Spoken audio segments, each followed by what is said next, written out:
कत्रो हात हात त मरत छ त खतरा काट्दो रहेछ नि यहाँनिर खतरा मुस्छ फेरि हो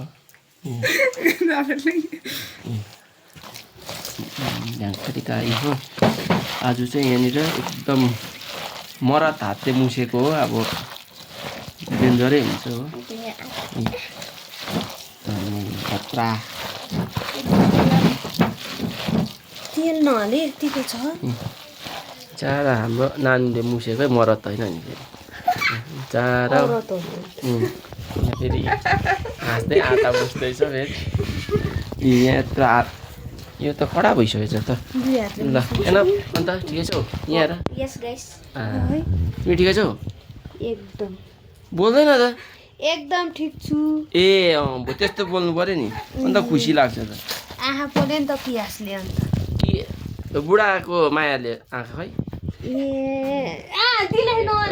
ए बस रुन्छ अब के गर्नु अब यस्तो छ पियाज भयो नि त अन्त पोलेर यहाँ रोटी पुरी बनाएन भनेर रुँदो रहेछ कि अन्त के गर्नु अब